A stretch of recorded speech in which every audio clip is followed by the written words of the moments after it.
मगर नरेंद्र मोदी के बर्थडे पर क्या खास हुआ ये जानकर आप भी शॉक्ड हो जाएंगे, मैं भी शॉक्ड हो गई थी। और कल नरेंद्र मोदी की बर्थडे थी। बर्थडे तो एज यूजुअल सबकी होती है, मगर उनके बर्थडे पे कुछ खास ये हुआ कि यूएई में उनको इनविटेशन दिया गया, उनकी बर्थडे सेलिब्रेट की गई, हमारी सोच से बढ़कर उनका इस्तकबाल किया गया। ऑफ कोर्स वो बंदा जो उनसे है नरेंद्र मोदी, वो बहुत ज्यादा फ्यूचरिस्टिक है, उसकी फोर्स आ रही है, ठीक है। और यूएई के साथ तो वैसे भी उन्होंने बहुत ज्यादा जो एग्रीमेंट्स है वो साइन किए हैं, तो जाहिर सी बात है कि जब आप किसी के साथ अच्छा काम करते हो फिर वो आपको बुलाते भी हैं, दावतें भी देते हैं। वक्त आ गया है कि Pakistan recognises India as a regional leader. इसमें पाकिस्तान का भी मफाद है। इसमें इस तरह की हरकतें तुर्की ने भी की थी। 2-3 साल तक इंडिया ने बर्दाश्त किया, फिर उसके बाद इंडिया ने भी बैकलैश शुरू कर दिया, आर्मीनिया के साथ ताल्लुकात बढ़ाना शुरू कर दिए। साइप्रस में जाके India has begin to retaliate. उनको डेफिनेटली इनवाइट किया गया है। हमारी जो अपनी पाकिस्तान की फॉरेन पॉलिसी है उसका किसी हद तक कसूर है कि हम लोग उस चीज़ में वो स्टेटस नहीं हासिल कर सके जो इंडिया ने हासिल कर लिया है। What is more interesting is कि many parts of the world India की तरफ बहुत रिस्पेक्ट है for historical reasons और also current achievements। और बाबर नामा इंडिया के बारे में एक बहुत इंटरेस्टिंग बात लिखी थी। उसने लिखा था कि इंडिया के पास they have words like lakh and crore. इससे ज्यादा मैंने कोई I have not seen anything in more than 40,000। इसलिए हमारे पास 1000 से बड़ा लफ्ज नहीं है। तो at that time India was so rich, right, के 10 करोड़ की जरूरत पड़ गई थी, लाख की जरूरत पड़ गई थी तो काम। क्योंकि देखें बार बार आपको खुदा की तरफ से इशारे मिल रहे हैं और आपकी डायरेक्शन जो है वो बिल्कुल अफगानिस्तान है, आपकी डायरेक्शन और कुछ नहीं है। या अल्लाह, हम बेबस है, हमारी हुकूमत बेबस है, हमारे पास वसाइल कोई नहीं है। तार साहब, एक बड़ी अजीब बात है कि ये कितनी बड़ी खबर है। चीजें ऐसी हैं जिससे वाकई इस वक्त किसी इस्लामाबाद पे भारत की हुकूमत है कि या हमें धूप मार देगी या हमें भूख मार देगी, कि सैलाबी तबाही अवाम के गुनाह का नतीजा। और हमारा सबसे बड़ा गुनाह, आफत इतनी बड़ी आई है, इतनी बड़ी आफत आई है, अगर हमने तवज्जो नहीं दी तो चंद 100 नहीं, चंद 1000 नहीं, हम करोड़ों लोगों को उठाएंगे उनके जनाजे। हमें सोचना होगा, ये जो नक्शा बार बार टीवी पे आ रहा है दहला देने के लिए काफी है। ये झील नहीं था सिंध, यहाँ गांव थे, यहाँ देहात थे, यहाँ लोगों की बस्तियां थी, लोगों के कारो सब ले गया पानी। मुझे कल किसी ने पूछा कि हमारे मुल्क ने तो बड़ी तरक्की की है, तो मैं रात सारी सोचता रहा कि वाकई हमने तरक्की।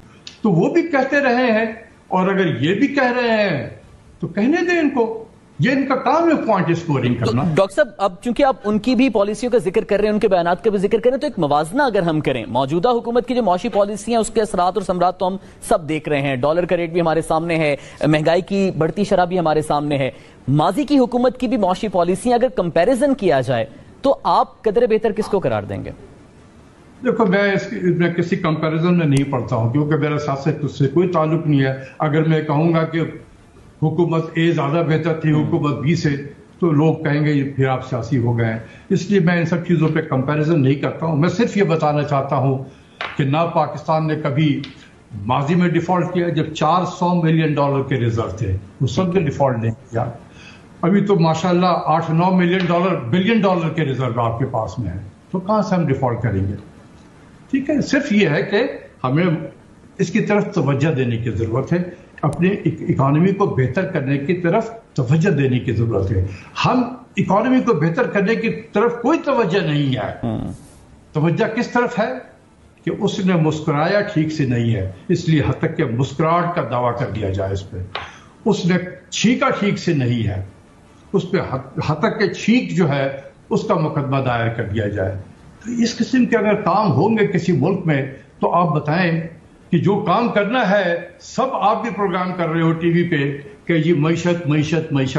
तो अगर मैं मईशत की तरफ तवज्जो हुकूमत नहीं दूंगा, इन सब फजूलियात में अपना वक्त जाया करूंगा, तो कैसे मईशत ठीक हो जाएगी? क्या आसमान से कोई आएगा इसको ठीक कर देने के लिए?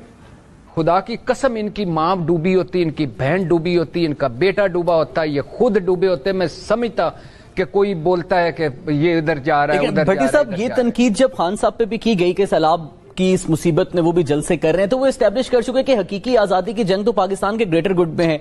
और हुकूमत भी ये कहती है, जैसे आपने शॉर्ट सुने भी, कि जी खान साहब जो कौम को तकसीम कर रहे हैं, कौम को जोड़ना मुल्क के मुफाद में है। क्योंकि जल्द सैलाब मुतासरीन के लिए तो इमदाद वज़ीर आज़म साहब अभी शंघाई कोऑपरेशन इजलास में भी मांग चुके हैं, दीगर बैनुल अक़वामी इमदाद भी मांगी जा रही है। खान साहब भी टेलीथॉन से जो है वो चंदा और इमदाद इकट्ठी कर रहे हैं। تو آپ سمجھتے نہیں کہ اپنی ذمہ داریاں وہ پوری کر رہے ہیں سیاستدان؟ اور سیاست واقعی بہت بڑا مسئلہ ہمیشہ ہر آفت میں رہتا ہے. کل جو کہ پرائم منسٹر نریندر مودی کی برتھ ڈے تھی، مگر نریندر مودی کی برتھ ڈے پہ کیا خاص ہوا یہ جان کر آپ بھی شاکڈ ہو جائیں گے، میں بھی شاکڈ ہو گئی تھی. اور پرائم منسٹر نریندر مودی کی برتھ ڈے پہ UAE نے انہیں انوائٹ کیا، انہیں دعوت دی کہ آپ ادھر آئیں، آپ کے لیے کچھ ہم نے اسپیشل کیا ہے. جب UAE نریندر مودی گئے ان کی سیلیبریشن اتنی خاص کی گئی اور اس کے ساتھ ان کو جو پریویلیج دی گئی وہ بہت زیادہ اسپیشل تھی. کل نریندر مودی کی برتھ ڈے تھی، برتھ ڈے تو ایز یوزل سب کی ہوتی ہے، مگر ان کی برتھ ڈے پہ کچھ خاص یہ ہوا کہ UAE میں ان کو انویٹیشن دیا گیا، ان کی برتھ ڈے سیلیبریٹ کی گئی، ہماری سوچ سے بڑھ کر ان کا استقبال کیا گیا. لیکن کبھی ہمارے پرائم منسٹر میں سے کبھی اس طرح نہیں کیا گیا. ایک برتھ ڈے بہت چھوٹی سی بات ہے اور اس کو اتنا سیلیبریٹ کرنا، آپ کو اس پہ کیا کہنا ہے؟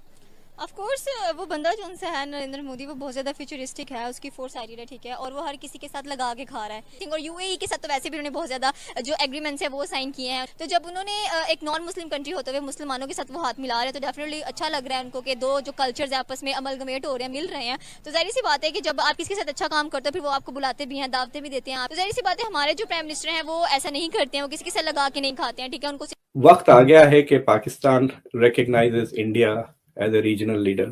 اس میں پاکستان کا بھی مفاد ہے. اس میں 75 سال ہو گئے ہیں کوشش کر کر کے کہ کیا I don't know what the ultimate goal is. کیا انڈیا کو جنگ میں ہرا دیں گے؟ کیا کشمیر انڈیا سے لے لیں گے؟ None of those things are happening.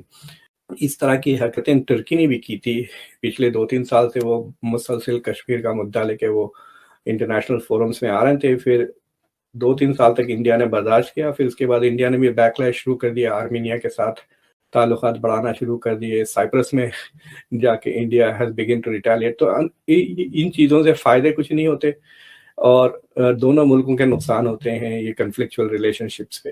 I think کہ نہ پاکستان کے ہت میں ہے کہ it please hard to get, because اس وقت جس موڈ میں دنیا ہے پاکستان کی طرف، بعض اوقات ہمارے بچے کہتے ہیں کہ میں نہیں آؤں گا تو ہم ان کو مناتے ہیں، ان کو انسینٹیفائز کرتے ہیں کہ بھائی چلے رائٹ. اب اس طرح نہیں ہے. اگر پاکستان کہتا ہے ہم نہیں آتا تو ٹھیک ہے، وہ the bus will leave without Pakistan. Pakistan میں پرابلم یہ ہے کہ اگر پاکستان کی جو کور گرینڈ اسٹریٹجی ہے، میں چھوٹی موٹی فارن پالیسی کی بات نہیں کر رہا ہوں، جو کور گرینڈ اسٹریٹجی ہے وہ اس ویری کشمیر سینٹرڈ، اس کے وجہ سے ایک ڈسپروپورشنیٹ اماؤنٹ آف آپ کے ریسورسز آرمی کو جاتے ہیں. آرمی آپ کی اسٹیٹ میں پینیٹریٹڈ ہے، آپ کی اکانومی میں بھی پینیٹریٹڈ ہے. تو جب تک کہ you don't send your army to the barracks اور پھر سویلین انٹرسٹ، تو اس میں یہ ہوتا ہے کہ آپ کی ساری foreign policy is not serving the interest of Pakistan but is serving the interest of Pakistani armed forces. آپ کے پاس نیشنل انٹرسٹ نہیں ہے، آپ کے پاس ملٹری انٹرسٹ ہے. میرے خیال میں تو